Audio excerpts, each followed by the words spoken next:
বাংলার civil service exam বা ডাব্লিউবিসিএসে হিন্দি এবং উর্দুকে বাধ্যতামূলক করে বাংলাকে উপেক্ষা করা, এর কি এফেক্ট হতে পারে সেটা নিয়ে কিন্তু আমি একটুখানি বলবো। সমস্ত রাজ্যের সিভিল সার্ভিস এক্সামে তাদের নিজস্ব ভাষা বাধ্যতামূলক। সবার বাড়ি বাড়ি আর বাংলা হচ্ছে একটা হোটেল হয়ে গেছে।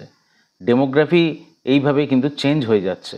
বাংলা ভাষাকে পাশ কাটানো হচ্ছে, যা বাংলার মতো রাজ্যে এক প্রকার নিজের ভাষার অপমান, বাঙালি নবজাগরণের ঐতিহ্যের অবমাননা। আর সেই ঐতিহ্যকে অবহেলা করে অন্য ভাষাকে প্রাধান্য দেওয়া মানে ঐতিহাসিক উত্তরাধিকারকে অস্বীকার করা।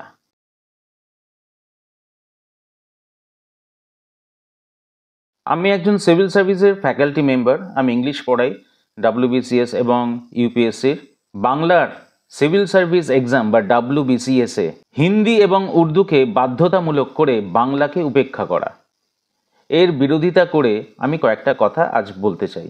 বাংলা ভাষার সাথে হিন্দি, উর্দু, নেপালি, সাঁওতালি এতদিন ওয়েস্ট বেঙ্গলের সিভিল সার্ভিস এক্সামস অর্থাৎ বাংলার ডাব্লিউবিসিএস পরীক্ষার কম্পালসারি বা বাধ্যতামূলক ভাষা হিসেবে সিলেবাসে নিবন্ধিত করে দেওয়া এবং সেটাই চলে আসছিল দুর্ভাগ্যক্রমে।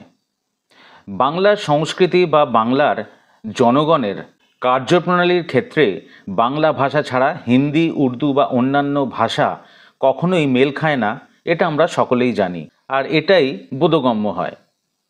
বঙ্গভূমির নিজস্ব state civil service exam WBCS, এই পরীক্ষার মাধ্যমে বাংলার ভূমিপুত্ররা যে বাংলার অ্যাডমিনিস্ট্রেশন চালাবে, এটাই স্বাভাবিক। তাই অন্যান্য স্টেটের মতো ওয়েস্ট বেঙ্গলেও বারবার বাংলা ভাষাকে বাধ্যতামূলক করার দাবি উঠে আসছিল। অবশেষে বাংলার সরকার কিছুদিন আগে নোটিফিকেশনও জারি করেছিল বাংলা ভাষাকে বাধ্যতামূলক করবে বলে। কিন্তু হয়তো অবাঙালিদের তুষ্ট করতে সরকার পিছিয়ে এলো আরও একবার বাংলাকে বাধ্যতামূলক করার ব্যাপারে বাংলার একমাত্র স্টেট সিভিল সার্ভিস এক্সামে, যার নাম ডাব্লিউবিসিএস। ব্যাপারটা অদ্ভুত লাগে।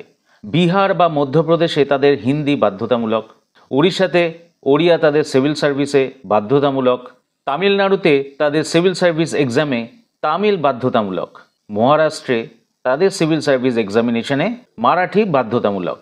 কিন্তু বাংলাতেই এটা একটা নজিরবিহীন ঘটনা, যেখানে বাংলার সরকার তার ভূমিপুত্রদের বা বাংলার উত্তরসূরি যারা তাদের অবহেলা করে সিভিল সার্ভিসে তাদের রাজ্যের প্রশাসনিক দায়িত্বে বা পদে অন্য রাজ্যের লোকজনদের রাজ্য চালানোর কাজে বসিয়ে দেওয়ার জন্য বাংলাকে বাধ্যতামূলক করছে না হয়তো, এবং কার্যত অন্যান্য স্টেটের হিন্দিভাষী বা উর্দুভাষীদের এই প্রশাসনিক কাজে বসিয়ে দেওয়া হচ্ছে। জানি না শিক্ষাক্ষেত্রে বেঙ্গল গভর্নমেন্টকে কানে এই মন্ত্র দিয়ে পড়াশোনা ও প্রশাসনিক ক্ষেত্রে বাঙালিদের একচেটিয়া অধিকারকে কে কেড়ে নিচ্ছে, বা জানলেও সেটা বলার অপেক্ষা রাখে না। আপনারা বুঝতে পারবেন এর কি এফেক্ট হতে পারে সেটা নিয়ে কিন্তু আমি একটুখানি বলবো। সবচেয়ে অবাক কাণ্ড, ভাষাভিত্তিক গড়ে ওঠা সংবিধান অনুযায়ী এই যে আমাদের বিভিন্ন রাজ্য, কোনো রাজ্যের সিভিল সার্ভিস এক্সামে এরকম কোনো ব্যাপার নেই যে তারা তাদের নিজের ভাষাকে বাধ্যতামূলক না রেখে সেখানে বাংলাকে বা তামিলকে বা মারাঠি ভাষাকে তারা বাধ্যতামূলক রেখেছে। সমস্ত রাজ্যের সিভিল সার্ভিস এক্সামে তাদের নিজস্ব ভাষা বাধ্যতামূলক। সবার বাড়ি বাড়ি আর বাংলা হচ্ছে একটা হোটেল হয়ে গেছে। ডেমোগ্রাফি এইভাবে কিন্তু চেঞ্জ হয়ে যাচ্ছে। এটা ইচ্ছাকৃত বলা যেতেই পারে, মানে সরকারের ইচ্ছাকৃত বা সরকারের নিজস্ব ফল্টের কারণেই কিন্তু এই সমস্যা আরও গভীরে চলে যাচ্ছে। কি গুরুত্বপূর্ণ যুক্তি হতে পারে এর বিরুদ্ধে, সেগুলো কিন্তু আমি এক্ষুনি আপনাদের বলছি। প্রথম, নিজের রাজ্যেই বাংলা ভাষার অবমূল্যায়ন।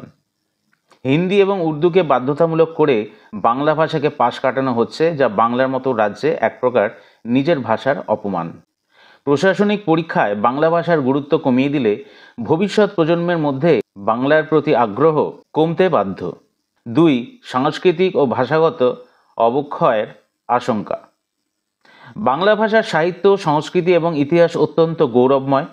এই ভাষাকে অবজ্ঞা করলে বাংলার সাংস্কৃতিক অস্তিত্ব বিপন্ন হতে চলেছে। অনেক গ্রামীণ জনগণের কাছে ভাষা হলো পরিচয়ের একমাত্র মাধ্যম। সেখানে বাংলা উপেক্ষিত হলে মানসিক বিচ্ছিন্নতা তৈরি হবে বা মানসিক দূরত্বতা তৈরি হবে। 3. জনসংখ্যাগত ভারসাম্যে বিঘ্ন এবং পরিচয়ের সংকট। উর্দু ও হিন্দিকে জোর দিয়ে বাংলা ভাষার গুরুত্ব কমালে রাজ্যের ভাষাগত ভারসাম্য বিকৃত হবেই। এটা হতে পারে রাজনৈতিক উদ্দেশ্য প্রণোদিত সংখ্যালঘু তোষণের কৌশল, যার ফলে বাংলার মৌলিক সাংস্কৃতিক ও জনপরিচয় হুমকির মুখে পড়তে বাধ্য। 4. বাংলা মাধ্যমের পরীক্ষার্থীদের প্রতি অবিচার। বাংলায় পড়াশোনা করা ছাত্রছাত্রীরা স্পষ্টভাবে পিছিয়ে পড়বে রাজ্যের এই সিভিল সার্ভিস এক্সামে। এর ফলে কি হবে? এতে বাংলার গ্রামাঞ্চল বা নিম্নবিত্ত ঘরের মেধাবী ছাত্রছাত্রীদের মধ্যে সিভিল সার্ভিসে অংশগ্রহণ করার ইচ্ছে কমে যেতে পারে। 5. সংবিধান ও রাজ্যের ভাষার অধিকার লঙ্ঘন। ভারতীয় সংবিধানের 345 ধারা অনুযায়ী রাজ্য নিজস্ব ভাষাকে অফিসিয়াল ভাষা করতেই পারে। এই সিদ্ধান্ত ফেডারেল ভাষানীতির বিরুদ্ধে যেতে পারে। অন্য কোনো ভাষাকে অগ্রাধিকার দিয়ে রাজ্যের সাংবিধানিক অধিকারকে খর্ব করা। 6. প্রশাসনিক দক্ষতায় ঘাটতি। বাংলার প্রশাসনিক কাজ বাংলায় চলা উচিত। হিন্দি বা উর্দুভাষী অফিসাররা গ্রামাঞ্চলে বা বাংলা জানা জনসাধারণের সঙ্গে সঠিকভাবে জনসংযোগ বা যোগাযোগ করতে পারেন না। এটাকে বলা হয় প্রশাসনিক দক্ষতায় ঘাটতি। এতে কি হয়? এতে জনসেবা এবং প্রশাসনিক সিদ্ধান্ত গ্রহণে সমস্যা দেখা দিতে পারে। 7.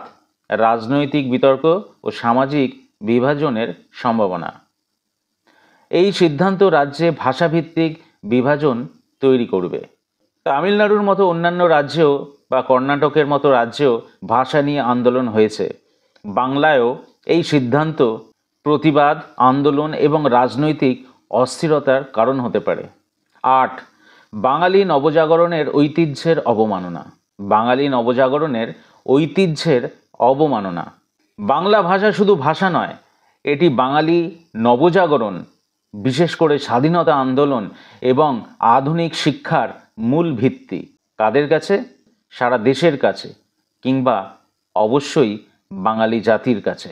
আর সেই ঐতিহ্যকে অবহেলা করে অন্য ভাষাকে প্রাধান্য দেওয়া মানে ঐতিহাসিক উত্তরাধিকারকে অস্বীকার করা।